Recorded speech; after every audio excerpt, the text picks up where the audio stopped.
Okay, तो फिर आज हम लोग स्टार्ट करते हैं एक नया चैप्टर कॉम्प्लेक्स नंबर। इसका पहले हम लोग लास्ट क्लास में कंप्लीट कर लिए क्वाड्रेटिक इक्वेशन। तो आज हम लोग कॉम्प्लेक्स नंबर पढ़ेंगे। कॉम्प्लेक्स नंबर में काफी सारी चीज हम लोग पढ़ने वाले हैं कि कॉम्प्लेक्स नंबर कहाँ से आया। उसके बाद कॉम्प्लेक्स नंबर में इक्वालिटी ऑफ कॉम्प्लेक्स नंबर पढ़ेंगे, मॉडुलस ऑफ कॉम्प्लेक्स नंबर पढ़ेंगे, उसके बाद कॉन्जुगेट ऑफ कॉम्प्लेक्स नंबर पढ़ेंगे और आर्गुमेंट कॉम्प्लेक्स नंबर पढ़ेंगे। ठीक है, उसके बाद polar form of complex number पढ़ेंगे। ऐसे काफी सारी चीजें हम लोग पढ़ने वाले हैं कॉम्प्लेक्स नंबर में, बारी बारी उसको पढ़ना है हमको। ठीक है, तो अब कॉम्प्लेक्स नंबर में वो सारे चीज तो पढ़ेंगे पक्का, लेकिन सबसे पहले बात करते हैं कि कॉम्प्लेक्स नंबर हमारा आया कहाँ से, तो कौन सा जगह से हम लोग का कॉम्प्लेक्स नंबर आया। तो ये कॉम्प्लेक्स नंबर आने से पहले हमारा रियल नंबर सारे जान चुके हैं हम लोग, क्या क्या नंबर उसमें होता है। कि नेचुरल नंबर होता है 1 2 3 4 5 6, देन आता है होल नंबर, देन आता है इंटीजर्स, देन आता है रेशनल नंबर, देन आता है इरेशनल नंबर। जैसे ये सारे हो गया कि नेचुरल नंबर हमारा आ गया, इसमें 1 2 3 4 आता है ना। फिर होल नंबर 0 1 2 3 4, इसका मतलब इतना होल नंबर में जितने सारे नंबर है वो सारे होल नंबर का अंदर नेचुरल नंबर भी आ जाता है। जैसे जैसे बड़ा वाला एरिया आते जाएगा वो बाकी वाला अंदर उसका अंदर रहता है। ठीक है जी। फिर आ गया हमारा इंटीजर्स जो कि 0 plus minus 1 plus minus 2 plus minus 3 ये सब होता है। तो ये इंटीजर्स जितना सारे है सारे को हम होल नंबर जितना है सारे को हम लोग इंटीजर्स बोल सकते हैं। नेचुरल नंबर जितना है सारे को होल नंबर बोल सकते हैं, सारे को हम लोग इंटीजर्स बोल सकते हैं। ऐसे हमारा आ गया क्या रेशनल नंबर, और ये जितना सारा इसका अंदर में जो सब आता है वो सारे को हम लोग रेशनल नंबर भी बोल सकते हैं। फिर आ गया हमारा इरेशनल नंबर। इरेशनल नंबर कैसा होता है √2 √3 √4 ये सब, और ये सारे नंबर को मिला के जो हमारा मिल गया वो हो गया हमारा रियल नंबर। तो हम रियल नंबर में क्या क्या चीज है वो सब जानते हैं। अब चलो, जैसे अर्ली डेज में मैथ्स में अगर इक्वेशन कुछ आया, इक्वेशन सॉल्व करते हैं, जैसे मान लेते हैं इस टाइप का इक्वेशन आया 2x minus 1 is equal to 0। तो इसको अगर हम सॉल्व करते हैं तो आता है 2x is equal to 1, x is equal to 1/2। चलो ठीक है, x is equal to 1/2, 1/2 हमारा एक वैल्यू है, रेशनल नंबर है, तो इसका सॉल्यूशन हो गया इतना। एक और इक्वेशन मान लेते हैं हमको मिला x² minus 5x plus 6 is equal to 0। इसको सॉल्व करेंगे तो आएगा x minus 2 into x minus 3 is equal to 0। तो इसमें से हमको x का वैल्यू मिल गया 2 एंड x का वैल्यू मिल गया क्या 3। तो x का वैल्यू 2 और 3 दोनों वैल्यू मिल गया। तो हम क्या बोलते हैं, ठीक है, इसका जो दो ठो रूट है, एक 2 हो गया और एक 3 हो गया। तो ये हमारा नेचुरल नंबर मिला, तो इसको हम मान लिए। अब अगर कोई एक ऐसे टाइप का इक्वेशन में क्रॉस में आ गए तो x² plus 9 is equal to 0, तो x² is equal to -9 हो गया, या फिर x is equal to कितना हो गया प्लस माइनस √9। तो इस टाइप का सिचुएशन में आ गए। तो अर्ली डेज में भी यही सिचुएशन में आए होंगे। आने के बाद यहाँ पे प्लस माइनस √9 मिला, तो ये नंबर तो मिला नहीं भाई। जो रियल नंबर हम लोग पढ़ रहे थे उसमें तो ये नंबर मिला नहीं। फिर भी इस नंबर का क्या वैल्यू निकाला जाए। मैथमेटिशियन मन सब सोचे कि भाई ये तो एक नंबर है, तो कैसे भी हो हम इसको डिफाइन करते हैं और उसके बाद हम लोग का इसका स्टोरी आगे बढ़ा सकते हैं। तो इसको डिफाइन करने के लिए या फिर इस टाइप का नंबर को वो लोग बोल दिया क्या इमेजिनरी नंबर। इस टाइप का नंबर जो हो गया ना, ये हो गया इमेजिनरी नंबर, मतलब ये नंबर हमको मिल नहीं रहा है। तो इस टाइप का नंबर क्या होता है, वही चीज हमारा कॉम्प्लेक्स नंबर के अंडर में आता है। ये इमेजिनरी नंबर हो गया। उसके बाद हमारा हो गया क्या, जो रियल नंबर और इमेजिनरी नंबर ये मिला, ये दोनों को मिला के जो नंबर बनता है वो हो जाता है हमारा कॉम्प्लेक्स नंबर। तो कॉम्प्लेक्स नंबर पढ़ने से पहले हमको क्या करना पड़ेगा, इस नंबर का बारे में हमको जानना पड़ेगा। ये जो नंबर मैं देख रहा हूं x is equal to plus minus √9, तो यहाँ पे -9 को मैं लिख सकता हूं क्या -1 into 9 का √। अब इसको मैं चाहूंगा तो अलग अलग कर दूंगा, -1 का √into 9 का √। तो ये जो वैल्यू को मैथमेटिक्स कोएफिशिएंट्स हम डिफाइन किए, क्या बोले इसको बोले आयोटा। इस वैल्यू को क्या बोला गया है? आयोटा। तो हम लोग जब पढ़ेंगे सबसे पहले इसी का बारे में ही पढ़ेंगे, रूट ओवर ऑफ -1 का बारे में पढ़ेंगे, उसके बाद हम लोग आगे कॉम्प्लेक्स नंबर के बारे में पढ़ेंगे। ये आई का बारे में हमको काफी सारी चीज हमको जानकारी मिलेगा कि आई कैसे, आई का वैल्यू रूट ओवर ऑफ -1 हुआ, फिर आई का ऊपर और क्या क्या चीज हम कर सकते हैं, वो सब चीज हम लोग स्टडी करेंगे, उसके बाद हम लोग आगे पढ़ेंगे। ठीक है, सबसे पहले हम लोग बात करते हैं ये आई का बारे में। तो आयोटा किसको बोलते हैं? तो हम बोल दें कि square root of -1 is called iota. क्या बोलते हैं? Square root of -1, square root of -1 is called iota and is denoted by I। I letter का इस्तेमाल होता है। इस आयोटा का नाम जो दिए थे पहले, उनका नाम कौन क्या है? यूलर, यूएलईआर। मतलब कॉम्प्लेक्स नंबर हम पढ़ते समय ना यूलर का नाम काफी लिया जाता है, यूलर। ठीक है, तो इससे हमको पता चल गया कि ये जो -1 का रूट ओवर जो है ना, इसको हम पढ़ेंगे क्या? आयोटा, और इसका नाम क्या लिखेंगे? आई। तो -1 का रूट ओवर हो गया हमारा आई, और उसको हम पढ़ते हैं क्या है? आयोटा। तो कहीं पे भी हम आई देख लिए, मतलब हम समझ गए कि आयोटा है, हम समझ गए कि -1 का रूट ओवर है। ठीक है, चलो, अगर ये हो गया हमारा आयोटा का वैल्यू हमको पता चल गया, -1 का रूट ओवर पता चल गया, तो अब हम इस नंबर का बारे में बता सकते हैं। कौन सा नंबर? Root over of -9। तो रूट ओवर ऑफ -9 को हम कैसे लिखेंगे? फिर रूट ओवर ऑफ -9 कुछ हमारा ऐसा हो जाएगा, root over of -9 is equal to -1 into 9 का रूट ओवर, ऐसा हम सोच सकते हैं। जो बन गया हमारा -1 का रूट ओवर इंटू 9 का रूट ओवर। -1 का रूट ओवर जो है अभी हम सीख लिए कि उसको आई बोलते हैं, तो आई, और 9 का रूट ओवर हम सबको पता है कि ये 3 होता है, +-3 नहीं होता है, सबको पता होना चाहिए, तो इट इज 3। तो ये बन गया हमारा i इंटू 3। i इंटू 3 देखने में अच्छा नहीं लगता है, इसको हम 3i लिखते हैं। ऐसे अगर मैं लिख लूं -16 का रूट ओवर, तो अब हम इतना लंबा प्रोसेस में नहीं जाएंगे, माइनस का रूट ओवर के लिए i लिखेंगे और 16 का रूट ओवर के लिए 4 लिखेंगे, तो मतलब हो गया कितना? 4i। अगर मैं लिखूं -36 का रूट ओवर, तो माइनस का रूट ओवर हो गया i, और 36 का रूट ओवर हो गया 6, मतलब ये हो गया हमारा 6i। अब कोई आ गया कहीं पे -3 का रूट ओवर, तो माइनस के लिए लिखेंगे i, और 3 का रूट ओवर हमको पता नहीं है, पता है एग्जैक्ट वैल्यू तो नहीं है वो, तो हम उसको लिख देंगे क्या? √3i। So this is the way we will write the square root of negative number, and all these numbers we call them as irrational number. नहीं, क्या बोलते हैं उसको? Imaginary number. ये सारे नंबर को हम लोग क्या बोलते हैं? Imaginary number. मतलब अभी अपना दिमाग में सेट कर लेना कि हम लोग एक नया नंबर का बारे में सीख गए, जिसको कि हम लोग बोलते हैं इमेजिनरी नंबर। कौन सा वो नया नंबर है? Root over of negative quantity. इसका बारे में हम सीख गए अभी।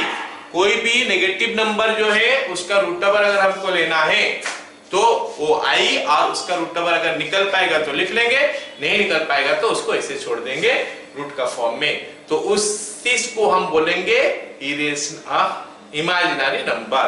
सभी को पता चल गया कि इमेजिनरी नंबर हम किसको बोलते हैं? नेगेटिव नंबर का स्क्वायर रूट को हम लोग इमेजिनरी नंबर बोलते हैं। All of you got it, है ना? अब मेरे बात ध्यान से सुनो, ये एक इंपॉर्टेंट पॉइंट है, सबको जानना चाहिए। पहले से भी हो सकता है सभी को पता है, लेकिन एक बार मैं और बता देता हूं कि अगर हमारा 2 ठो रूट ओवर है, root over of A into root over of B, उसको हम root over of A B तब लिख पाएंगे, root over of A into root over of B को हम root over of A B तब लिख पाएंगे अगर दोनों में से कोई एक एटलीस्ट नॉन नेगेटिव होना चाहिए। नॉन नेगेटिव का कहने का मतलब क्या है? हमारा नॉन नेगेटिव का मतलब है क्या है? हो सकता है 0 हो सकता है पॉजिटिव हो। दोनों का दोनों नेगेटिव होने से root over of A into root over of B is not equal to root over of A B. तो यही चीज मैं समझाने का कोशिश किया हूं यहाँ पे कि अगर root over of A into root over of B है तो root over of A B हो सकता है if A and B both are non negative. अगर ए एंड बी दोनों नॉन नहीं, यहाँ पे गलत लिखा गया है if at least one of them is non negative. यहाँ पे if at least one of a and b is non-negative then root over of a into root over of b is equal to ab का root over होगा। मतलब root over of -5 into root over of 6 is equal to root over of -30 हो सकता है। root over of -9 into root over of 4 is equal to root over of -36 हो सकता है। but root over of -4 into root over of -5 is not equal to root over of -4 into -5 that is -20 मतलब +20 का root over नहीं होता है। तो वो चीज को सबको ध्यान में रखना है कि root over of A into root over of B equal to minus उसके बाद root over of mod A into mod B if both A and B are negative. अगर ए एंड बी दोनों नेगेटिव है तो फिर ऐसा आ जाएगा। समझ में आ गया सबको? If A and B are both negative then root over of a into root over b equal to minus उसके बाद रूट अंडर a का मॉड और b का मॉड और ये root under a into root under b equal to root under ab if at least one of a and b are non negative. At least एक तो उसमें से नॉन नेगेटिव होगा तो जाके आएगा।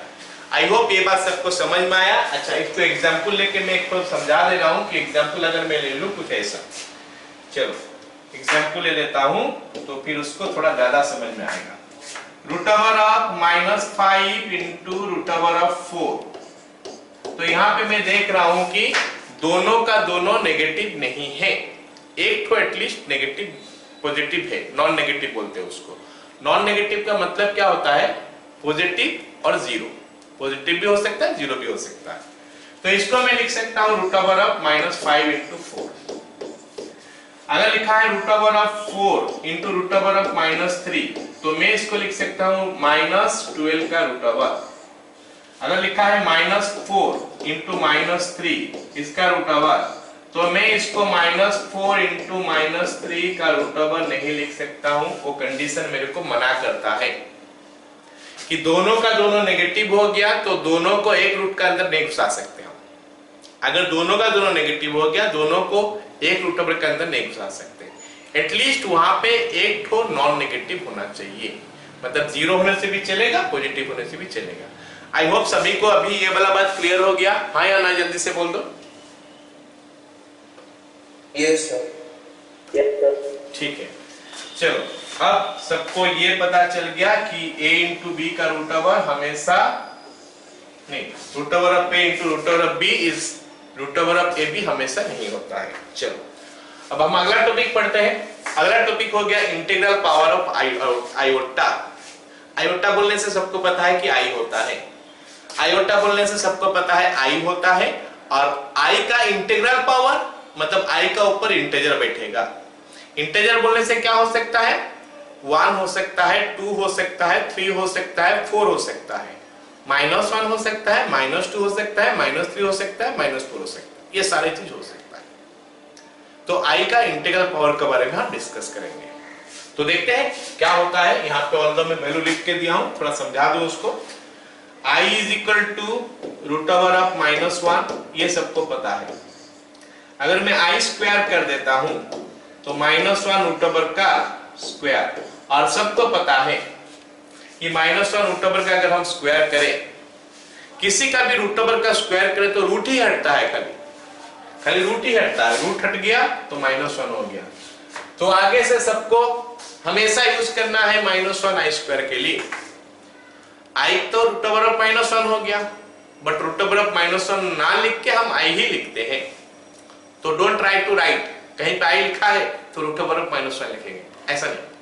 कहीं पे माइनस रूट ओवर ऑफ कहीं पे रूट ओवर ऑफ -1 लिखा है तो उसमें i लिख देंगे।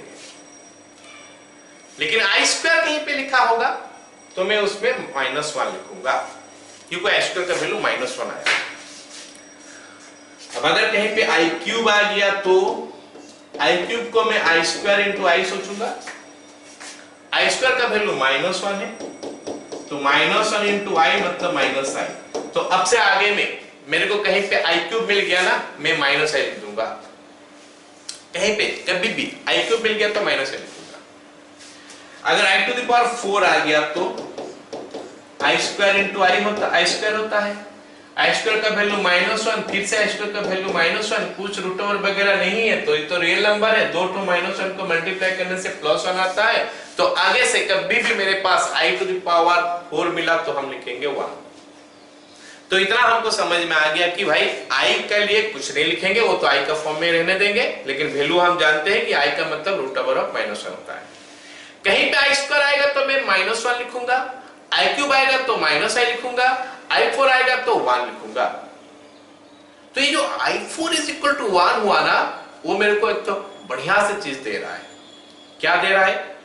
अगर i4 का वैल्यू 1 हुआ तो अगर मैं कहीं पे i8 लिख लूं तो मेरे को पता है कि i8 जो है i टू द पावर 4 का स्क्वायर है या ना?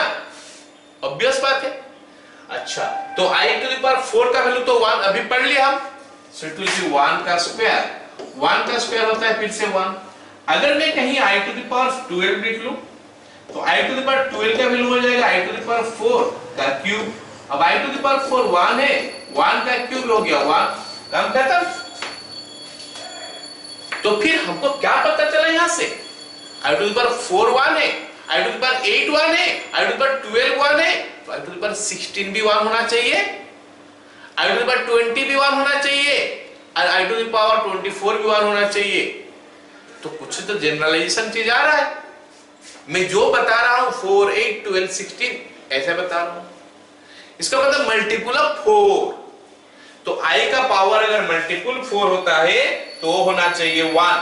तो ये हमको पता चला कि i टू द पावर 4 अगर होगा तो 4n होगा, तो उसका वैल्यू आ जाएगा कितना? 1। ये सभी को पता चलना चाहिए कि i to the power 4n का वैल्यू जो है वो हमारा 1 हो गया। Alright, i to the power 4n is equal to 1। We have to remember this. i to the power 4n का वैल्यू हमेशा 1 होता है। तो कभी अगर i to the power 4n plus 1 आ गया, अगर कहीं पे हमको i to the power 4n plus 1 मिल गया तो हम क्या करेंगे? i to the power 4n plus 1 को हम कुछ ऐसा सोच सकते हैं, i to the power 4n plus 1 को हम सोच सकते हैं कि i to the power 4n है और साथ में i टू द पावर 1 है। i to the power 4n और i to the power 1, i to the power 4n का वैल्यू 1 है और साथ में i टू द पावर 1 का वैल्यू हमारा i है। तो 1 into i हो गया i। Just like that, i to the power 4n plus 2 will be i to the power 4n into i square, जो कि -1 हो जाएगा, और i to the power 4n plus 3 का वैल्यू -i हो जाएगा। So all has to remember this one। सारे को ये जो चीजें इसको याद रखना पड़ेगा। नहीं, सारे को नहीं, जरूरत नहीं है, ये नहीं रखने से भी चलेगा। याद किसको रखना पड़ेगा? i स्क्वायर का वैल्यू, i क्यूब का वैल्यू और i to the power 4n का वैल्यू। चलो, ये हम सीख लिए। इंटीग्रल पावर ऑफ पाई, याद रखने वाला चीज क्या है? i square, i cube, i4, i to the power 4n, इनका वैल्यू याद रखना चाहिए। बाकी रहेगा फाइन, नहीं रहेगा तो भी चलेगा। अब चलो इसका इस्तेमाल करते हैं, इनका हम लोग इस्तेमाल करते हैं, देखते हैं कि क्या निकल के आता है। अब हमको क्या करना है? कुछ क्वेश्चन को सिंपलीफाई करना है। ये जो क्वेश्चन जब दिया गया है इनको सिंपलीफाई करना है, सिंपलीफाई करके इनका वैल्यू लिखना है। एक चीज और बता दूं, मैं शायद छोड़ दिया, यहाँ पे लिखा नहीं हूं, तो उसको मेरे को बताना पड़ेगा, है ना? नहीं लिखा, तो यहाँ पे मैं बता दूं कि कहीं पे अगर 1/i आ गया, 1/i तो होता है -i।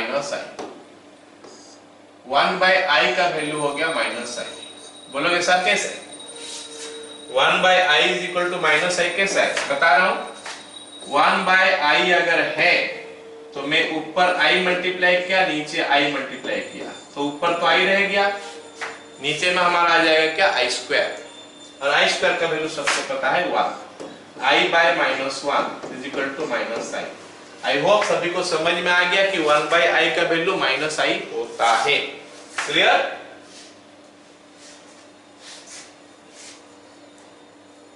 ठीक है, चलो अब हम लोग कुछ क्वेश्चन करना स्टार्ट करते हैं। तो कुछ क्वेश्चन हम लोग करते हैं। क्या दिया है? i to the power 103, i to the power this one, ये चारों अलग अलग क्वेश्चन है। बोल रहा है कि इनको सिंपलीफाई करके बताओ कितना हो रहा है। देखते हैं सिंपलीफाई करके क्या होगा। पहला क्वेश्चन लेते हैं, i टू द पावर 103, हमारा काम क्या होगा? हमारा काम हो गया क्या, 103 का आसपास में एक नंबर लेना है जो कि मल्टीपल ऑफ 4 होगा। 103 का आसपास में एक नंबर लेना है जो कि मल्टीपल ऑफ 4 होगा। 3 बोला मैं, शायद 4 होगा, मल्टीपल ऑफ 4 होगा। तो वो मेरे को शायद मिल रहा है 100। 103 का आसपास में कौन मिल रहा है? 100, जो कि मल्टीपल ऑफ 4 है। तो मैं इसको लिख दूंगा i to the power 100 plus 3। तो ये बन गया हमारा क्या, i to the power 100 into I cube. अब हमको पता है कि i का पावर अगर मल्टीपल ऑफ 4 होता है वो होता है 1, मतलब i टू द पावर 100 हो गया हमारा 1। और i क्यूब का वैल्यू हमको याद रखना है, माइनस i है, मतलब ये हो गया -1। क्या सभी को समझ में आ गया पहला सवाल? Yes sir. हमारा एम क्या है? हमारा एम है कि जब भी हम i का पावर देखेंगे बड़ा पावर, उसको मल्टीपल ऑफ 4 का फॉर्म में लिखेंगे। अब यहाँ पे नेक्स्ट क्वेश्चन में i टू द पावर नीचे है, 1 bye i to the power 65 है। डरने का कुछ भी जरूरत है नहीं, उसको नीचे ही रहने देंगे और मल्टीपल ऑफ 4 में लिख देंगे। 65 का आसपास जो मल्टीपल ऑफ 4 है वो 64 है, तो i टू द पावर 64 हो गया इंटू आई हम लिख सकते हैं। अब i टू द पावर 64 का वैल्यू 1 होना चाहिए, 1 इंटू आई, तो इट विल बी 1 बाय आई। अब 1 बाय आई का वैल्यू हम क्या पढ़े? माइनस आई, मतलब ये माइनस आई हो गया। 1 by i to the power 65 is equal to minus i. सबको समझ में आ गया? अगला सवाल देखते हैं, minus i to the power 103।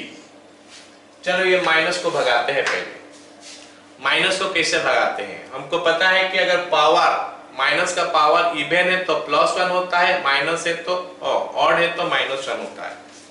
तो ये माइनस ही रह जाएगा।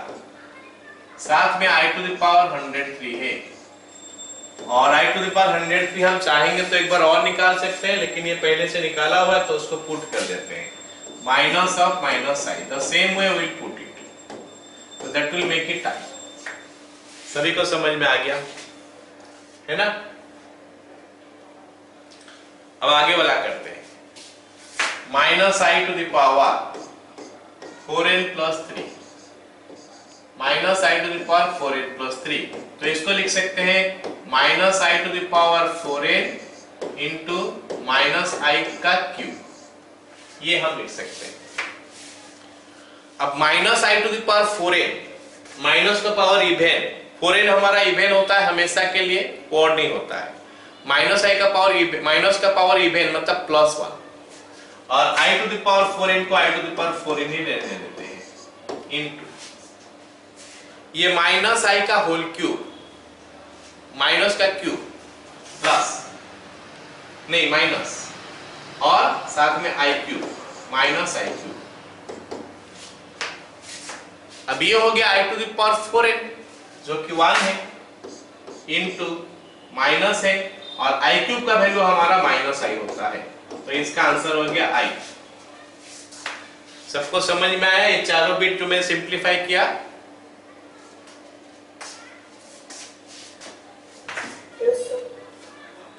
तो हम क्या सीखे इसमें? हम इसमें क्या सीखे? i का कितना भी बड़ा पावर हो जाए उसको हम आराम से सॉल्व कर सकते हैं, छोटा कर सकते हैं। कैसे? जो भी बड़ा पावर होगा i to the power multiple of 4 लिख देंगे, साथ में कुछ और बचेगा। अब मल्टीपल ऑफ 4 लिखने के लिए अगर बहुत बड़ा दे दिया है, सोचो सोचो कि बहुत बड़ा दे दिया कुछ ऐसा, मान लेते ऐसे दे दिया, आ गया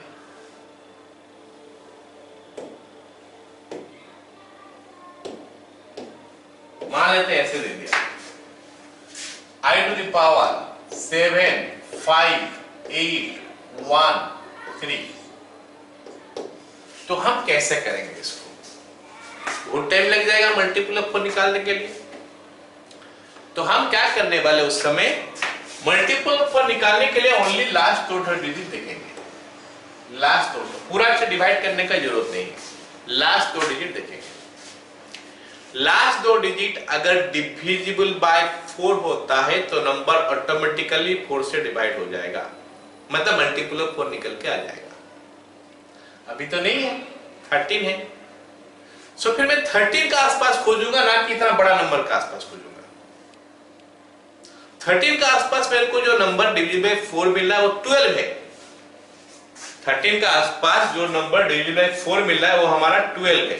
तो हम क्या लिख देंगे इसको, I to the power 7 5 8 1 2 into I लिख देंगे, और इसका वैल्यू 1 हो गया into I हो गया, इज इक्वल टू I। सभी को समझ में आया? Suppose I to the power 5 8 3 1 8 है, तो हम क्या लिखेंगे, I to the power 5 8 3 1 6 3 1 6 into I square. तो ये हो गया 1 into -1 इज इक्वल टू -1। अगर हमको मिला I to the power 7 8 3 5 5, तो हम इसको क्या लिखेंगे, I to the power 7 8 3 5 2 into I cube. मतलब लास्ट 2 डिजिट देख के उसका आसपास में जो नंबर डिजिट बाय 4 होगा या फिर मल्टीपल 4 होगा हम बना सकते हैं, डिवाइड करने का जरूरत है नहीं। तो हमको मिल गया क्या, ये 1 into I क्यूब का वैल्यू हमको याद होना चाहिए -I, तो आंसर हो गया -I। All of you got it? सारे को समझ में आया मल्टीपल ऑफ 4 कैसे निकालेंगे बड़ा नंबर होने से? सो हमको ये सीख मिला कि हमारा I का कुछ भी पावर हो जाए, हमको उसको छोटा करने के लिए मल्टीपल ऑफ 4 में लिखना पड़ेगा, फिर उसका आगे में जो बचेगा वो, और वो आगे में जो बचेगा या तो I to the power 1 होगा, I to the power 2 होगा, I to the power 3 होगा। मतलब आंसर हमारा या तो 1 आएगा या फिर -1 आएगा, या फिर I आएगा या फिर माइनस आएगा। इनके अलावा और कुछ नहीं आ सकता। I का कितना भी बड़ा पावर हो जाए वो छोटा होके 1 -1 I -I में हो जाएगा। मतलब I to the power n is going to be ±1 और ±I। इनमें से ही कोई एक आने वाला है, नीचे रहने से भी चलेगा, 1/I to the power n का वैल्यू भी उतना ही आएगा। All of you got it? सारे को समझ में आया? जल्दी से बोल दो हाँ या ना। Yes sir. Very important conclusion एक तो मैं लिख रहा हूं यहाँ पे, वेरी इंपोर्टेंट है ये, है ना? क्या है बता रहा हूं, I to the power m plus I to the power n plus I to the power p plus I to the power q is equal to 0।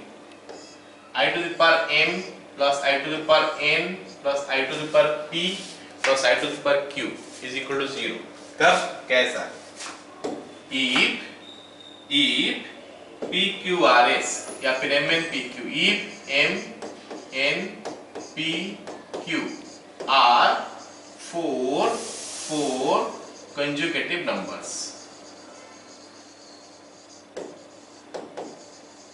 अगर चार्ट पर लगातार नंबर हो गया ना, उनका सम हमेशा के लिए 0 होता है, चाहे वो कोई भी चाल ले लो। 8 9 10 11 12 13 14 15 20 21 22 23 1003 1004 1005 1006 कुछ भी ले लें 0 हो जाएगा। चलो जरा देखते हैं, को कोशिश करते हैं इसको प्रूव करने का कोशिश करते हैं। मैं जनरलाइज करके ले रहा हूं, मैं एक तो क्वेश्चन दे दे रहा हूं, उसका हिसाब से prove that I to the power n plus I to the power n plus 1 plus I to the power n plus 2 plus i to the power n plus 3 is equal to 0। ये 4 तो लगातार number हुआ कि नहीं? n के बाद n plus 1 उसका आगे बोला, फिर n प्लस 2 उसके आगे बोला, फिर n प्लस 3 उसका आगे बोला, 4 तो लगातार हो गया, तो वैल्यू इसका 0 होगा। ये हमको प्रूव करने के लिए बोला है। चलो देखते हैं कैसे प्रूव होता है। तो मैं LHS ले लेता हूं। LHS हो गया हमारा क्या? LHS हो गया हमारा i to the power n plus i to the power n plus 1 plus i to the power n plus 2 plus i to the power n plus 3 is equal to i to the power n common ले लेता हूं तो 1 plus i square plus i cube. क्या ऐसे किया जा सकता है बाबू? बताओ जल्दी से, ऐसे किया जा सकता है? i to the power n common ले सकता हूं कि नहीं? चलो एक लाइन और लिखता हूं, समझ में नहीं आया तो इसको ऐसे लिख सकते हैं i to the power n plus i to the power n into i plus i to the power n into i square plus i to the power n into i cube. ये तो कर सकते हैं ना? बताओ जल्दी से, हाँ या ना? ये कर सकते हैं, हाँ या ना? Yes, sir. Yes, sir. तो अब मैं i to the power n common ले लेता हूं तो मेरे को मिलेगा 1 plus i square plus i cube. अब ये कितना देगा? i to the power n into 1 plus i को रहने देते हैं, i स्क्वायर का जगह में -1 डालते हैं, i क्यूब का जगह में -i डालते हैं, तो ये बन गया हमारा i to the power n into 0 is equal to 0 RHS। अब आगे से इस चीज का ऊपर सबको ध्यान रखना है कि 4 नंबर का अगर आप स्क्वायर कर 4 को लगातार नंबर का सम कर देंगे तो वैल्यू होता है 0। एक और इंपॉर्टेंट बात मैं यहाँ पे बता देता हूँ, कॉम्प्लेक्स नंबर हम पढ़ रहे हैं तो इंपॉर्टेंट बातें सारे हमको पता होना चाहिए कि एक 1 प्लस i का अगर मैं होल स्क्वायर करता हूँ तो कुछ ऐसा आता है 1 plus i square plus 2i, लेकिन सबको पता है कि i स्क्वायर का वैल्यू होता है -1, तो ये बनेगा 1 -1 प्लस 2i, मतलब 1 प्लस i का अगर मैं होल स्क्वायर कर दूं ना तो ये मिल जाएगा 2i।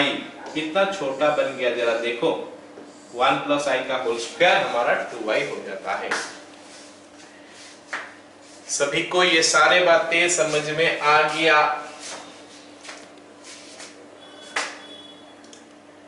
ये सारे बातें सबको समझ में आ गया कि नहीं?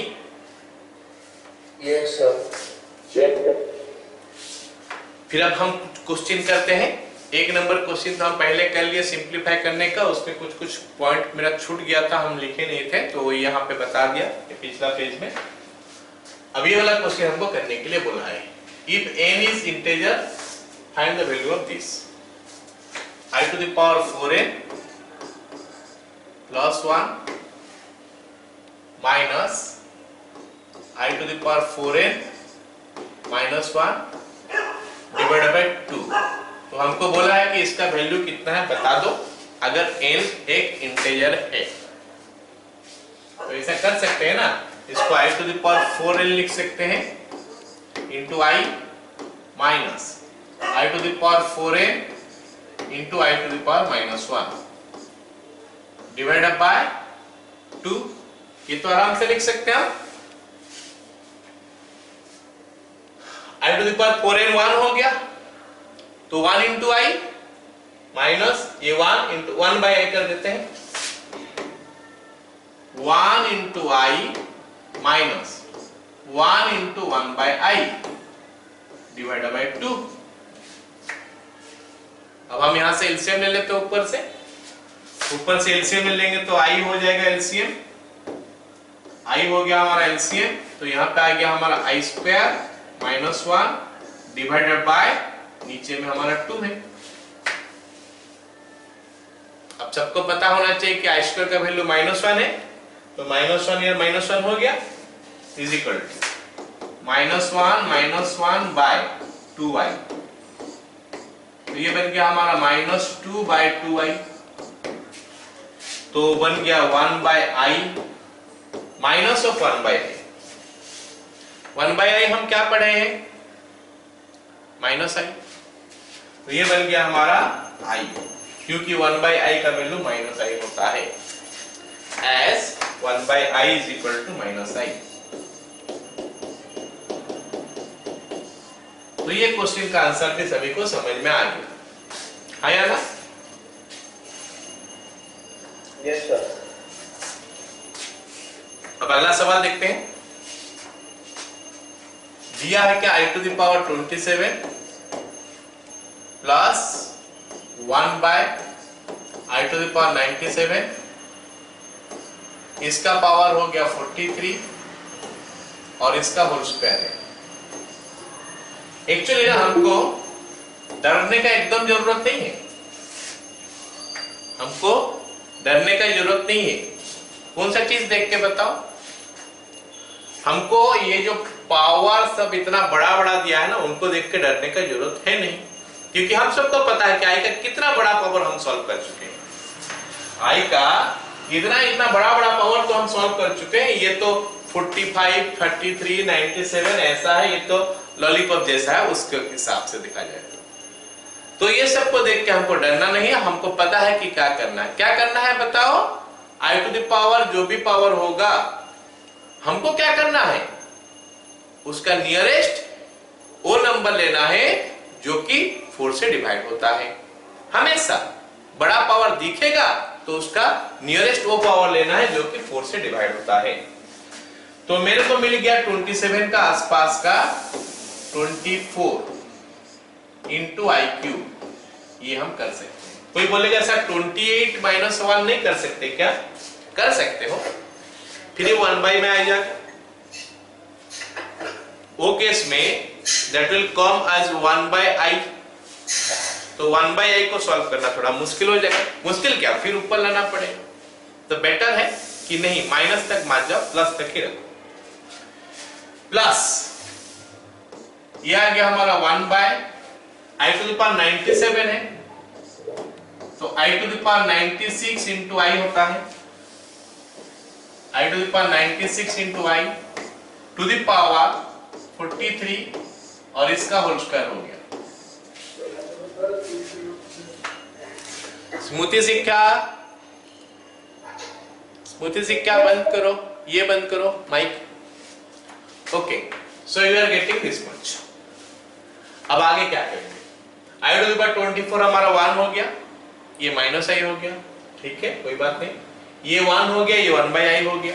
चलो लिखते हैं उसको, is equal to 1 into minus i plus 1 by 1 into i to the power 43 का होल स्क्वायर। तो ये बनेगा हमको कितना? ये हमारे लिए कितना बनेगा? ये माइनस आई हो गया प्लस ये तो 1 बाई आई हो रहा है, और 1 बाई आई हो गया माइनस आई, फिर से माइनस आई का पावर 43 हो गया, फिर इसका होल स्क्वायर हो गया, है ना? अब माइनस का पावर 43 है, माइनस का पावर अगर 43 है तो वो माइनस ही रहेगा। So it will be minus i, फिर से माइनस, फिर से आई का पावर 43 का होल स्क्वायर। अब फिर से बड़ा पावर आ गया तो फिर से उसको छोटा करेंगे तो उसका पास का मल्टीपल ऑफ 4 देखेंगे, तो it is minus i to the power 40 into I cube हो गया का whole square is equal to. अब ये आई क्यूब का वैल्यू आ गया, आई टू द पावर 40 तो 1 ही होता है, आई क्यूब का वैल्यू माइनस आई होता है, तो ये minus of minus i will be plus i. So answer हमारा कितना हो रहा है, कोई बताएगा मेरे को? Suman please tell me the answer.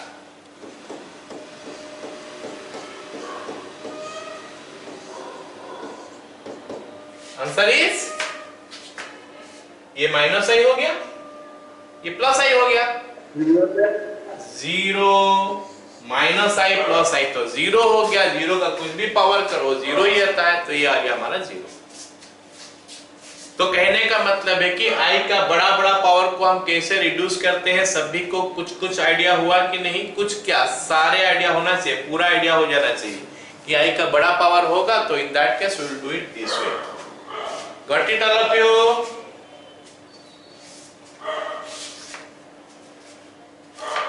अगला सवाल, एक इंटरेस्टिंग सा सवाल हमको दिखाई दे रहा है यहाँ पे। दिया है क्या 1 minus i by 1 plus i to the power 100। अच्छा, इतना बड़ा पावर दिया है, is equal to a plus i b. तो फिर बताने के लिए बोल रहा है कि ए का वैल्यू कितना, बी का वैल्यू कितना। इतना बड़ा पावर दिया है, लेकिन उससे भी हमको ए और बी का वैल्यू निकालने के लिए बोला है। अब यहाँ पे खाली आई तो नहीं दिया है कि उसका पावर हम 100 तक डायरेक्ट देख लेंगे, तो इसके लिए हमको इसको खाली आई तक पहुंचाना पड़ेगा, क्योंकि 1 माइनस आई है, 1 प्लस आई ऐसा है, तो इसमें हमको खाली आई तक पहुंचाना पड़ेगा। कैसे करेंगे, कुछ तो सोचना पड़ेगा। तो इसको खाली आई तक पहुंचाने के लिए मैं एक बात बताया था थोड़ी देर पहले कि 1 प्लस आई का होल स्क्वायर और 1 माइनस आई का होल स्क्वायर का वैल्यू कितना आसानी से हो जाता है, 2i या फिर माइनस 2i। तो उन्हीं का हेल्प लेके हम इसको करेंगे सॉल्व। चलो देखते हैं। 1 प्लस आई बाय 1 माइनस आई को पहले सॉल्व करते हैं। 1 प्लस आई नहीं, 1 माइनस आई ऊपर है, 1 माइनस आई बाय 1 प्लस आई, इसको पहले सॉल्व करते हैं, फिर पावर 100 तक जाते हैं। तो is equal to 1 minus i into 1 minus i divided by 1 plus i into 1 minus i. बोलोगे सर क्या कर रहे हो आप? ऑफकोर्स दिखाई दे रहा होगा सबको कि मैं रेशनलाइज करने का कोशिश कर रहा हूं। रेशनलाइज करने से हमारा ऊपर में 1 माइनस आई का होल स्क्वायर आएगा।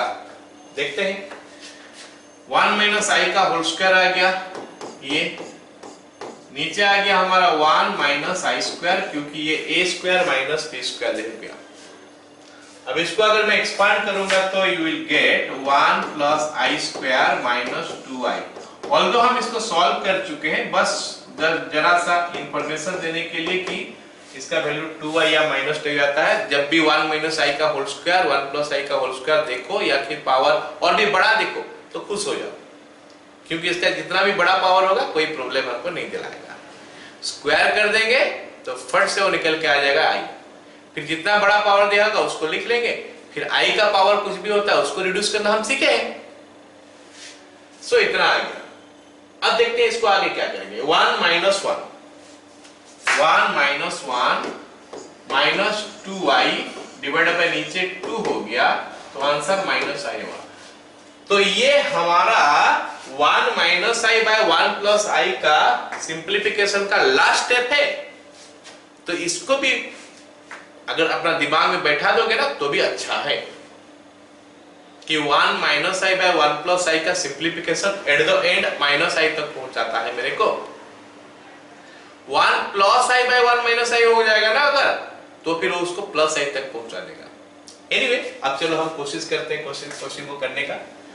तो 1 minus i by 1 plus i to the power 100 is equal to a plus i b implies, इसका वैल्यू हम निकाल चुके हैं minus i to the power 100 is equal to a plus i b implies minus i to the power 100 मतलब i to the power 100 हो गया is equal to a plus i into b. This implies इसमें इतना हो गया 1 is equal to a plus i into b. अब पूछोगे sir ऐसा आ गया तो हम इसको क्या करेंगे, a का वैल्यू क्या लिखेंगे, b का वैल्यू क्या लिखेंगे। तो ये 1 को ना मैं कुछ ऐसा लिख सकता हूँ 1 प्लस आई इंटू 0। थोड़ा आगे में पढ़ने वाले हैं, अभी जस्ट ये क्वेश्चन आ गया तो बता देता हूँ। 1 को हम 1 प्लस आई इंटू 0 सोच सकते हैं, 1 को हम 1 प्लस आई इंटू 0 सोच सकते हैं। अब हम कंपेयर कर लेंगे तो हमको a का वैल्यू मिल गया 1 और b का वैल्यू मिल गया 0। तो a is equal to 1, b is equal to 0 is your answer। मतलब ऑप्शन बी हमारा करेक्ट है इस क्वेश्चन में। सबको समझ में आया है सवाल? Yes sir। अगला सवाल देखते हैं फिर से। 1 plus i to the power 8 दिया है, फिर 1 minus i to the power 8 दिया है। अब भी हमको खुश होना चाहिए ये 1 प्लस आई और 1 माइनस आई का फॉर्म में दिया है, मतलब हम इसको स्क्वायर का फॉर्म में यूज करेंगे ताकि हम उसका वैल्यू निकाल पाए। तो अगर स्क्वायर का फॉर्म में यूज करेंगे तो 1 प्लस आई का स्क्वायर कर लेते हैं, इसका पावर हमारा 4 हो जाना चाहिए, प्लस 1 माइनस आई का स्क्वायर कर देते हैं और इसका भी पावर 4 कर देते हैं। तो ये मेरे को दे देगा 1 प्लस आई स्क्वायर प्लस 2i। अगर स्कूल का एग्जाम है तो फिर पूरा करना पड़ेगा, और अगर ऐसे हमारा एमसीक्यू लेवल पे इस टाइप का क्वेश्चन आता है तो मेंटली ये सब काम कर सकते हैं हम कि 1 प्लस आई का होल स्क्वायर हो गया, दैट इज कमिंग 2i। अब इसे ऐसे करके कर सकते हैं। स्कूल का एग्जाम है तो हमको पूरा करना पड़ेगा। तो ये दोनों तो 0 हो जाएगा, तो ये 2i टू द पावर 4 हो गया प्लस वहां पे minus 2i to the power 4 हो गया। कोई दिक्कत नहीं है, ये हो जाएगा हमारा 16i to the power 4 plus वो भी 16i टू द पावर 4 हो गया। i टू द पावर 4 का वैल्यू कितना होता है रे? 1 होता है, मतलब 1 plus 1, 16 into 1 plus 16 into 1, that is 32। तो इसका आंसर हो गया हमारा 32, ऑप्शन सी यहाँ पे करेक्ट हो गया। तो ये सब में से कुछ कुछ चीज जो सीखने को मिला उसको याद रखना है। 1 प्लस आई का स्क्वायर 1 माइनस आई का स्क्वायर, ये याद रखना है। 1 plus i by 1 minus i हो जाता है। 1 minus i by 1 plus I minus i हो जाता है। उसके बाद हम और क्या सीखे थे?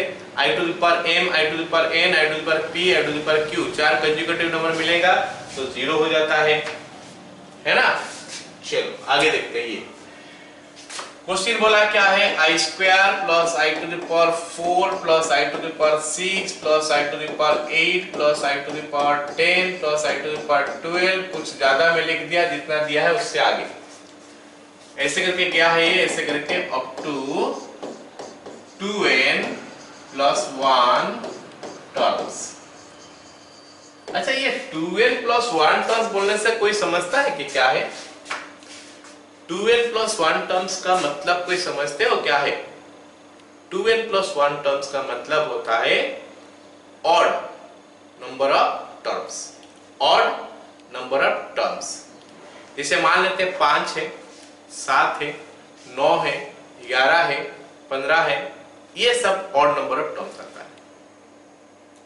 तो मैं बता दूं कि ये क्वेश्चन में हम ना पूरा आराम से सॉल्व कर सकते हैं। एक्चुअली जो क्वेश्चन हमको ये दिखेगा कि ये जनरल टर्म जैसा दिया है,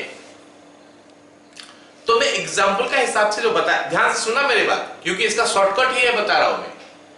जो चीज जनरलाइज्ड हो गया है, मतलब एप्लीकेबल फॉर 5, 7, 9, 11, 13, 15, 3 सारे के लिए अगर एप्लीकेबल है तो सबसे छोटा वाला ले लो और कैलकुलेट कर लो, फिर आंसर लिख लो। मेरे बात समझ रहे हो क्या? So you need not go to 2n plus 1, इतना तक जाने का जरूरत नहीं है भाई, क्योंकि ये हमारा जो दिया है for every odd it will be true. मतलब 3 के लिए अलग वैल्यू आएगा, 5 के लिए अलग वैल्यू आएगा। अगर मान लेते हैं n का वैल्यू में 1 ले लिया, मान लेते हैं n का वैल्यू 1 ले लिया, तो 2n प्लस 1 बोलने से हमारा 3 टर्म आएगा, उसके लिए अलग वैल्यू आएगा।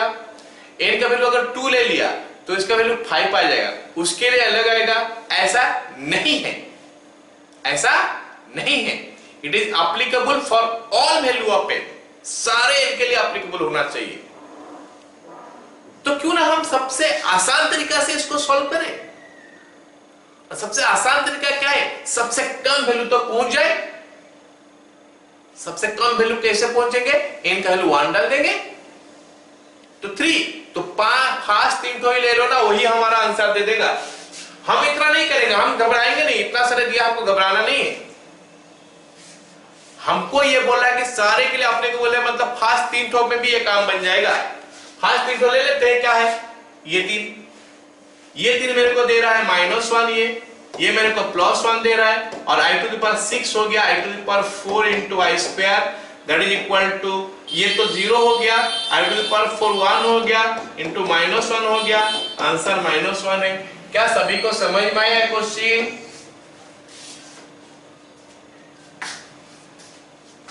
ये क्वेश्चन सभी को समझ में आया क्या?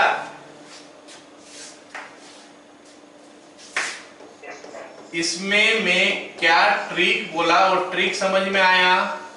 मैं ये पर्टिकुलर क्वेश्चन के लिए नहीं बोल रहा हूँ, दुनिया में कभी भी देखा ना, अगर जनरल दिया होगा मतलब एप्लीकेबल फॉर ऑल, सारे के लिए एप्लीकेबल है, तो सबसे आसान वैल्यू लो और उसको सेटिस्फाई करा लो, सबसे आसान वैल्यू लो और उसको सेटिस्फाई करा लो, उससे जो आंसर मिलेगा that will be your answer. If A given thing is satisfied for all value,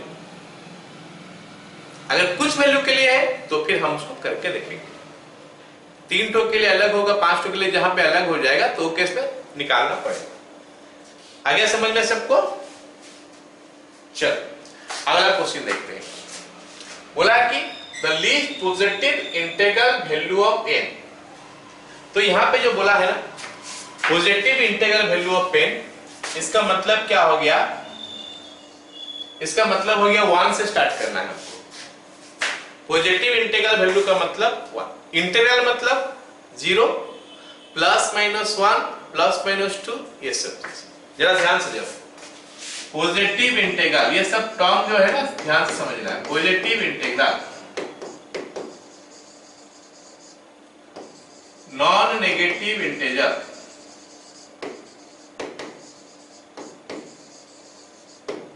तो ये दोनों में फर्क क्या है? पॉजिटिव इंटीग्रल का मतलब हो गया हमारा natural number 1 2 3 4 5 6, non negative integer का मतलब हो गया हमारा whole number, 0 is also included here. जहां पे हमको दिखेगा नॉन नेगेटिव इंटीजर, इसका मतलब 0 और उसका आगे, जहां पे दिखेगा पॉजिटिव इंटीजर मतलब 1 या उससे आगे। चलो देखते हैं क्या क्या बोला। हाँ, इट इज रियल बोला है, देखते हैं क्या होगा। 1 plus i to the power n by 1 minus i to the power n minus 2, हमको ये दिया है और पूछा है कि n का सबसे कम वैल्यू क्या होगा ताकि ये रियल हो जाए। चलो देखते हैं, इसको सिंपलीफाई करने का कोशिश करते हैं।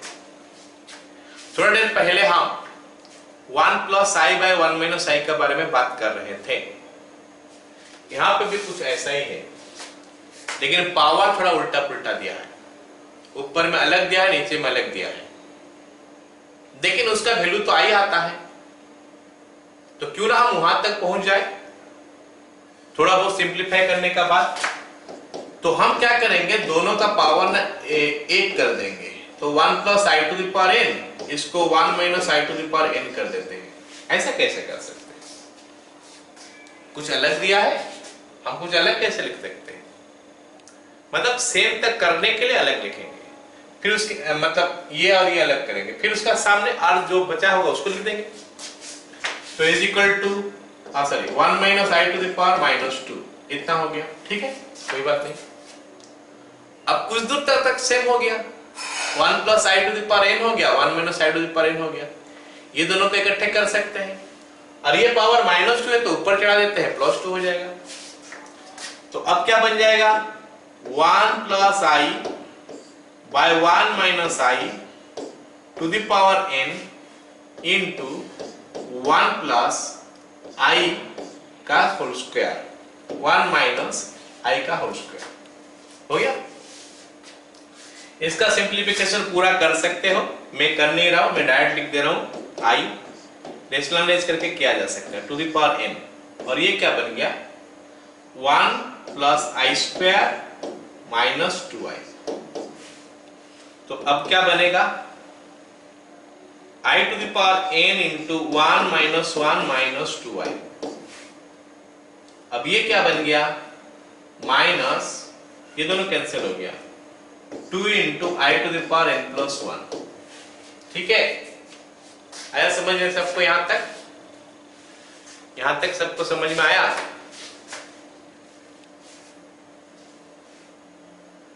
हाँ या ना? तो n प्लस 1 कैसे हुआ? हाँ, चलो अब देखते हैं कैसे हुआ।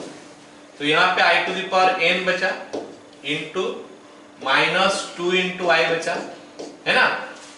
तो ये क्या हो गया, minus 2 into i to the power n into i होगा ना, minus 2 into i to the power n into i, और ये बन जाएगा क्या -2 into i to the power n plus 1, क्योंकि a to the power b into a to the power c is equal to a to the power b plus c होता है।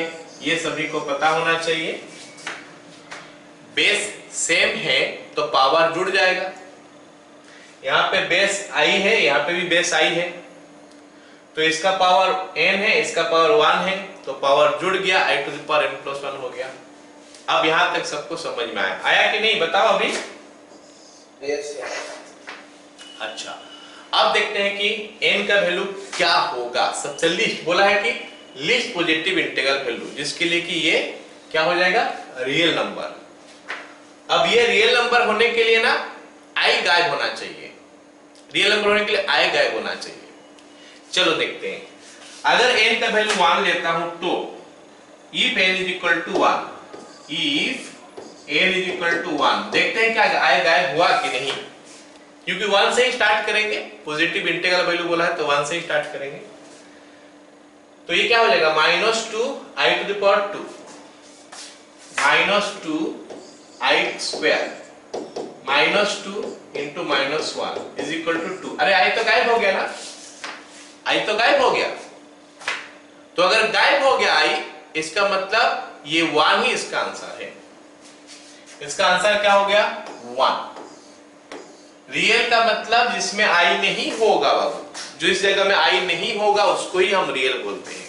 जहां i हो गया मतलब वो आ गया हमारा इमेजिनरी या फिर कॉम्प्लेक्स, तो अभी तक हम पढ़े नहीं, ये इमेजिनरी हो गया। कॉम्प्लेक्स नंबर शुरू हो गया बट एग्जैक्टली कॉम्प्लेक्स नंबर तक हम आए नहीं अभी तक, because it's a combination of real and क्या इमेजिनरी। ठीक है, तो मतलब n का वैल्यू हमारा 1 हो गया। सभी को समझ में आ गया ये सवाल? Yes sir. अब मेरा सवाल है, बताना उसका जवाब क्या होगा। अगर मैं ऐसा पूछता हूं, अगर मैं ऐसा पूछता हूं कि 1 plus i by 1 minus i to the power n is equal to 1 है। मेरा सवाल ये है 1 plus i by 1 minus i to the power n is equal to 1 है, जो मैं डीपी में देने वाला हूं, अभी डिस्कस कर देना थोड़ा। 1 plus i by 1 minus i to the power n is equal to 1 है, और हमको पूछा है कि find the least positive integral value of n। तो मेरा यहां पे आंसर क्या होगा, मैं देख चुका हूं कि 1 plus i by 1 minus i 1 plus i by 1 minus i ही होता है। तो अगर मैं पावर n कर दूं तो it will be i to the power n is equal to 1। तो i to the power n is equal to 1 होने के लिए n का क्या क्या वैल्यू चाहिए, i to the power n is equal to 1, so n value should be what, मेरे को 2-4 वैल्यू बता दो ताकि मेरे को समझ में आए, मेरे मतलब ये मेरे को पता चले कि हाँ समझ में आया सबको। Some value you tell me what can be the values of n so that i to the power n is equal to 1। बताओ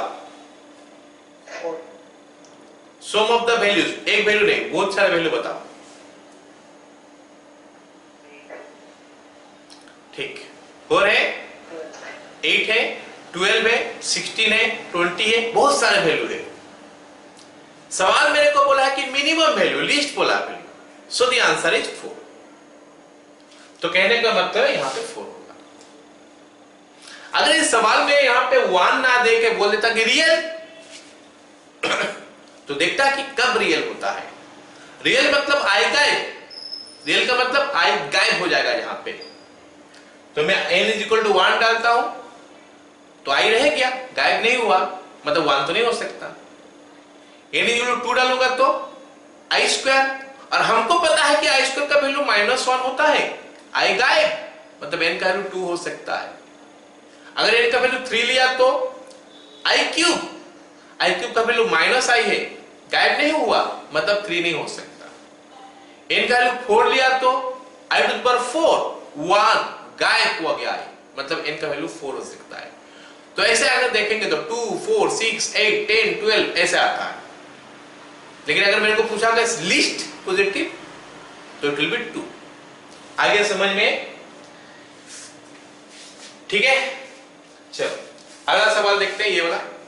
यही वाला सवाल है, पिछला कुछ क्वेश्चन भी यही वाला था। ये सवाल देखते हैं।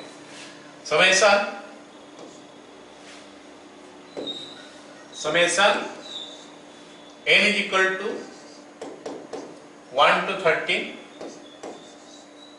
I to the power n plus I to the power n plus 2 n plus 1।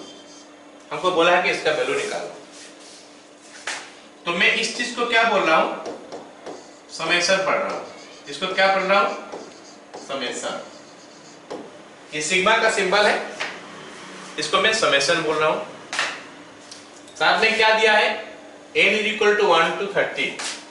मैं ऐसे पढ़ रहा हूं, n is equal to 1 to 30, मतलब n का वैल्यू पहले 1, फिर 2, फिर 3, फिर 4, फिर 5, फिर 6, फिर 7, फिर 8, फिर 9, फिर 10, फिर 11, फिर 12, फिर 13, ऐसा आएगा। और n इक्वल टू 1 डालने के बाद जो होगा, फिर जब n इक्वल टू 2 डालेंगे बीच में रहेगा प्लस, क्योंकि मैं समेशन पढ़ रहा हूं। ये सिंबल जो हमारा यूज होता है समेशन, सिग्मा समेशन। एक सिंबल और भी होता है हमारा, बड़ा सा लिखा होगा पाई। ये सिंबल यूज होता है मल्टीप्लिकेशन के लिए, प्रोडक्ट के लिए। एनीवे चलो, अब कुछ तो सीख गए कि इस सिंबल का मतलब क्या होता है। अब ये क्वेश्चन को करने का कोशिश करते हैं। ये क्वेश्चन को हम लोग करने का कोशिश करते हैं। समेशन का प्रॉपर्टी है कि अगर प्लस है तो वो बोलता है अलग कर लो, माइनस है तो वो बोलता है अलग कर लो। कर सकते हैं तो अलग कर लेते हैं इसको। Summation n is equal to 1 से लेकर 13 I to the power n, the summation n is equal to 1 से लेकर 13 I to the power n plus 1। ये क्वेश्चन को करने का दो तरीका है। एक तरीका हो गया क्या, I to the power n plus I to the power n plus I to the power p plus I to the power q is equal to 0 होता है, उसका यूज करना है, जो कि हम यहाँ पे दिखा नहीं सकते हैं, डायरेक्ट आंसर लिखेंगे, बस मेंटली वो काम करेंगे। और एक होता है जीपी वाला फॉर्मूला, ज्योमेट्रिक प्रोग्रेशन, क्योंकि ये सबको पता है या नहीं है मेरे को पता नहीं है, तो उसका यूज मैं नहीं कर रहा हूं। जो I to the power m I to the power n वाला का यूज कर रहा हूं। ध्यान से सुनो मेरे बात। नहीं, इनफैक्ट मैं पूछ रहा हूं, मेरे को बात बताओ मेरे को पहले। अगर मैं n इज इक्वल टू 1 से लेकर 13 तक ऐसे गिनूं, 1 2 3 4 गिनता हूं, तो मेरे को कितना तो नंबर मिलेगा टोटल? पूछ रहा हूं, बताओ मेरे को कितना तो नंबर मिलेगा? 13 ना 14? 13 ऑफ कोर्स। 1 से लेकर 13 गिनती करोगे तो 13 नंबर ही मिलेगा। तो एक काम करना ना, 13 नंबर मिलेगा तो बाय 4 कर दो उसको। 13 में 4 कर दोगे तो रिमाइंडर जो बचेगा ना, उतना ही नंबर यहाँ पे बचना चाहिए। मैं जरा यहाँ पे, क्योंकि छोटा नंबर है, मैं एग्जांपल देकर बता रहा हूं। I to the power 1 plus I to the power 2 plus I to the power 3 plus I to the power 4 plus I to the power 5 plus I to the power 6 plus I to the power 7 plus I to the power 8 plus I to the power 9 plus I to the power 10 plus I to the power 11 plus I to the power 12 plus I to the power 13। इतना लिखने का जरूरत नहीं है, समझाने के लिए मैं लिख रहा हूं। क्या बोलना चाहता हूं ध्यान से सुनो, क्योंकि ये स्कूल वाला एग्जाम में आएगा नहीं, है ना, ये स्कूल वाला एग्जाम में आएगा नहीं। बस इस टाइप का क्वेश्चन, ये बेसिक क्वेश्चन है, थोड़ा हायर लेवल भी आ सकता है जेईई में। समझो, लास्ट में से ये 4 को मैं ले लेता हूं तो कितना आएगा इसका वैल्यू? 0 आएगा। फिर से ये 4 ले लेता हूं, 0, फिर से ये 4 ले लूंगा, 0 आएगा। मतलब ये 0, ये 0, ये 0, तो बचेगा कौन? खाली पहला वाला बचेगा। ये सुन लो, खाली पहला वाला ही बचेगा। मतलब इसका आंसर इसके लिए तो खाली I टू द पावर 1 होगा। सेम लॉजिक से अगर मैं इसको एक्सपांड करके जाऊं तो मेरे पास फिर से 13 टर्म बचेगा, 13 टर्म मिलेगा।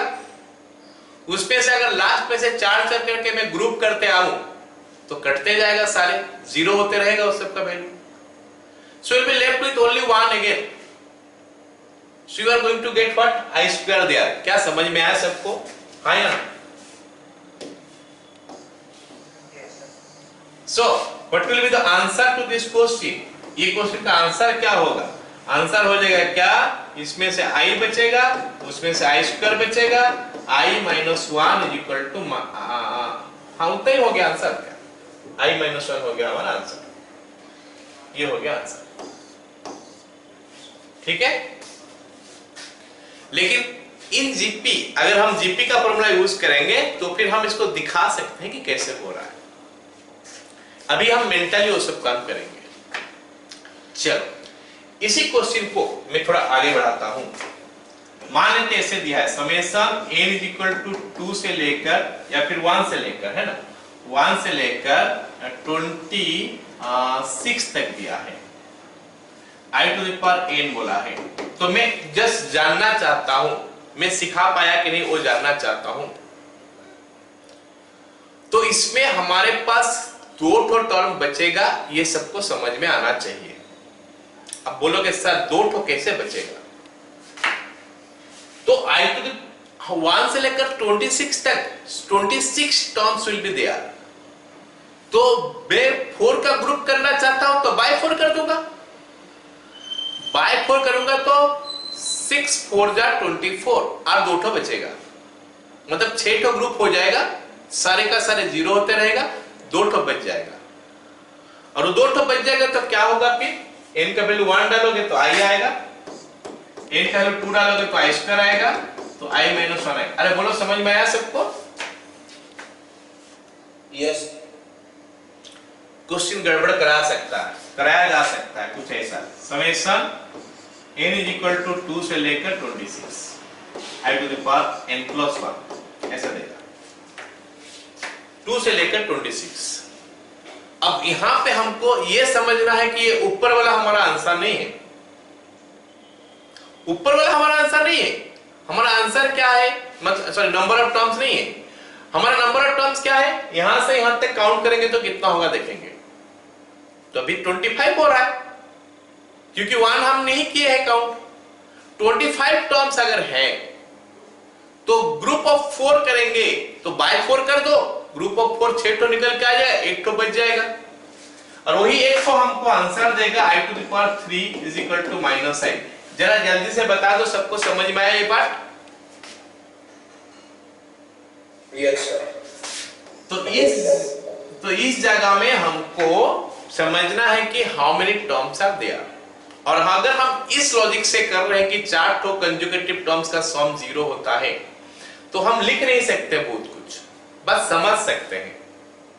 बट जीपी वाला फॉर्मूला लगाओगे तो हम पूरा का पूरा कर सकते हैं, क्योंकि हम लिखना चाहेंगे तो काफी सारे टर्म हमको लिखना पड़ेगा। तो ये हम समझ सकते हैं, हम उसको अप्लाई कर सकते हैं। All of you got it ना? अगला सवाल देखते हैं। अगला सवाल बोला क्या है कि complex number this lies in which quadrant. जरा मैं बता दूं, हाँ यार तो कॉम्प्लेक्स नंबर हम पढ़े नहीं है तो इसको कैसे करेंगे? कॉम्प्लेक्स नंबर पढ़ने के बाद इसको कर सकते हैं। कैसे क्वेश्चन आ गया समझ में नहीं आया, ठीक है। चलो यहाँ पे कॉम्प्लेक्स नंबर पढ़ा देता हूँ फिर उसको बता देता हूँ, है ना। तो क्या है एट द एंड हमको ये पता चल गया अभी तक हम क्या क्या पढ़ चुके हैं। रियल नंबर के बारे में सारी जानकारी हो गया था। अभी हम लोग इमेजिनरी नंबर के बारे में जानकारी जुटाए कि ये होता है क्या 4i 5i 6i ये सब आ जाता है। जब एक रियल नंबर और एक इमेजिनरी नंबर को हम जोड़ देंगे तो हमको कॉम्प्लेक्स नंबर मिल जाएगा। एक रियल नंबर और एक इमेजिनरी नंबर को जोड़ देंगे तो हमको कॉम्प्लेक्स नंबर मिल जाएगा। और कॉम्प्लेक्स नंबर को हम नॉर्मली z लेटर से डिनोट करते हैं। नॉर्मली बोल रहा हूं, कंपलसरी नहीं है कि ऐसे डिनोट करो। नॉर्मली हम डिनोट करते हैं बुक सब में, सारे बुक जो बुक खोलोगे उसमें z ही मिलेगा, जो भी मटेरियल खोलोगे सर में z ही मिलेगा। तो z is equal to notation for complex number small z है। कैपिटल Z अलग चीज के लिए यूज होता है, सेट ऑफ इंटीजर्स के लिए यूज होता है, i भी यूज होता है इंटीजर्स के लिए। तो कॉम्प्लेक्स नंबर को z में डिनोट करते हैं and it's a combination of real plus imaginary. Real x plus i y हमारा इमेजिनरी नंबर हो गया। तो कॉम्प्लेक्स नंबर को हम x प्लस i y का फॉर्म में दिखा सकते हैं, है ना। कोई भी कॉम्प्लेक्स नंबर को हम x प्लस आई वाई का फॉर्म में लिखते हैं। नॉर्मली कॉम्प्लेक्स नंबर को जो हम लिखते हैं x प्लस आई वाई का फॉर्म में लिखते हैं। ठीक है,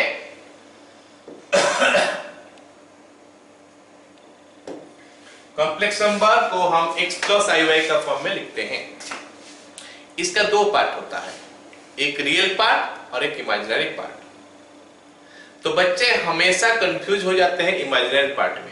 रियल पार्ट तो सही लिख देते हैं, इमेजिनरी पार्ट में कंफ्यूज हो जाते हैं।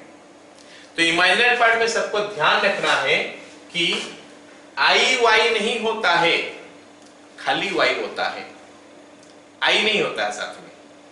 तो रियल नंबर, एक कॉम्प्लेक्स नंबर का दो पार्ट होता है, रियल एंड इमेजिनरी पार्ट। तो रियल पार्ट हमारा क्या होता है, अगर हम लिखेंगे real part of Z, real part of Z, इसको हम कैसे लिखते हैं, आर ई जेड लिखते हैं या फिर आर एल जेड भी लिखते हैं, और वो होता है क्या, x. Imaginary part of Z, imaginary part of Z क्या होता है, आई। हमें गलत लिखते हैं, sorry, imaginary part of Z में हमारा ये नहीं होगा, क्या चीज, आई नहीं होगा, खाली वाई।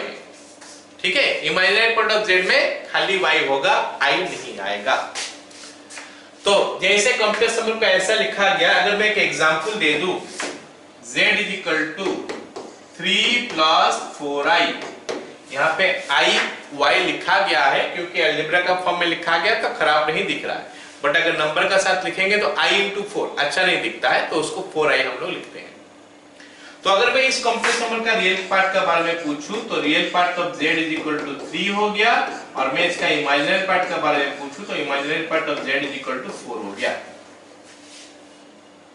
अगर हमारे पास कॉम्प्लेक्स नंबर ऐसा है z is equal to -3 -2i, तो इसका रियल पार्ट क्या हो गया, इसका रियल पार्ट ऑफ z हो गया हमारा -3 और इमेजिनरी पार्ट ऑफ z हो गया हमारा कितना, -2। आई नहीं आता है, ना उसमें आएगा, किसमें, इमेजिनरी पार्ट ऑफ जेड में, ना रियल पार्ट पे, आई कहीं पे भी नहीं आता। ये हो गया हमारा रियल एंड इमेजिनरी पार्ट। अब जरा ध्यान से सुनो मेरी बात, अगर एक कॉम्प्लेक्स नंबर लिखा गया है ऐसे z is equal to x plus i y, तो इस कॉम्प्लेक्स नंबर में प्योरली रियल हम इसको कब बोलते हैं, z is purely real, z is purely real. Question आता है इसका ऊपर, इफ ये प्योरली रियल होने के लिए इसका y 0 होना चाहिए। अगर y 0 हो जाएगा तो प्योरली रियल हो जाएगा, उसको हम लोग बोलेंगे purely real. If I M Z is equal to 0, purely real होने के लिए इमेजिनरी पार्ट उसका 0 होना चाहिए, और z is purely imaginary, purely imaginary if R L Z is equal to 0। तो हमको इस चीज का ऊपर बहुत ही इंपॉर्टेंट, ये दोनों बहुत ही इंपॉर्टेंट है, सबको इसको याद रखना चाहिए कि रियल पार्ट और इमेजिनरी पार्ट हमारा कब होता है, क्या होने से हमारा कंडीशन बनता है, रियल पार्ट मतलब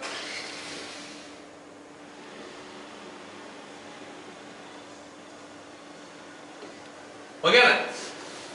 तो रियल पार्ट,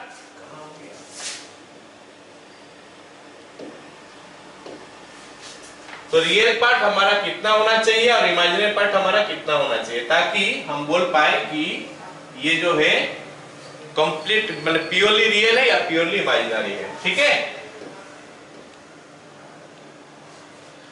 तो प्योरली रियल के लिए इमेजिनरी पार्ट 0 होना चाहिए और प्योरली इमेजिनरी के लिए रियल पार्ट 0 होना चाहिए।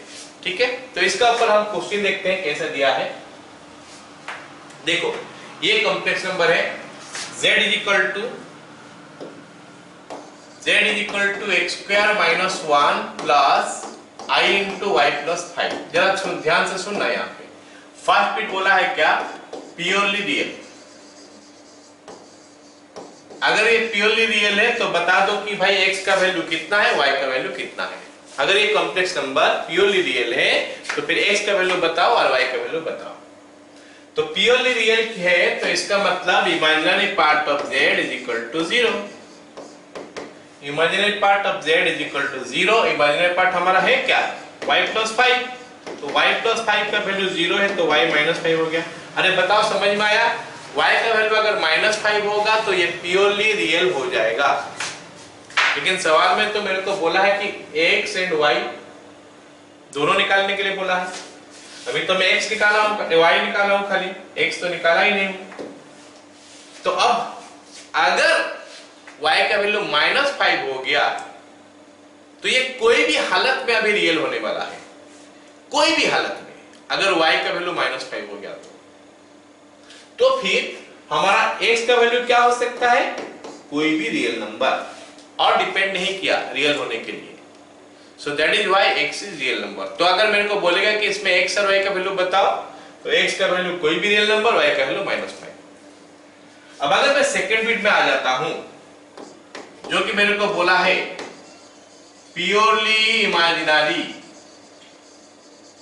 अगर ये प्योरली इमेजिनरी है तो फिर क्या होना चाहिए, रियल पार्ट 0 होना चाहिए of course.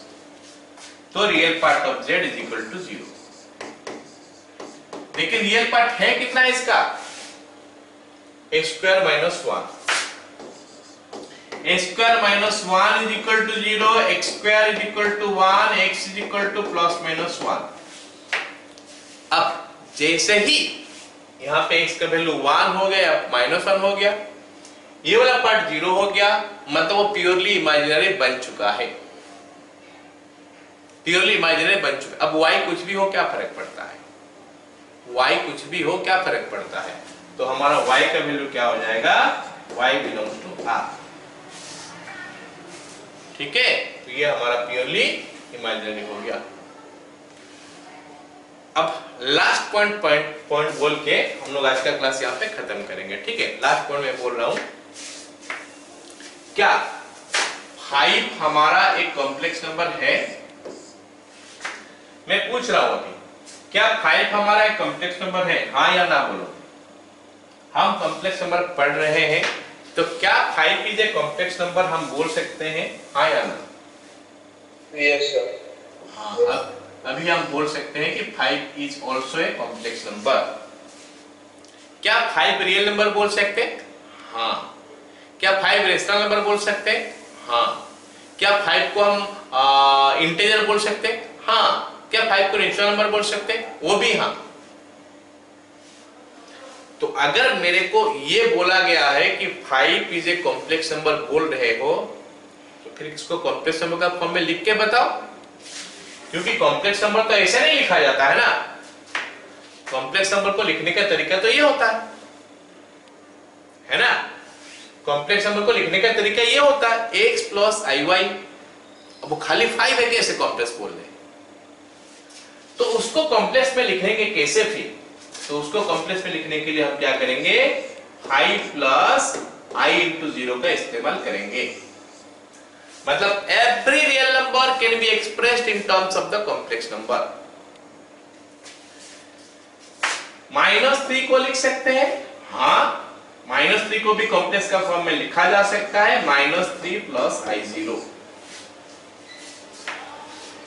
And last very important, 0 को हम कैसा लिखते हैं, 0 प्लस i इंटू 0।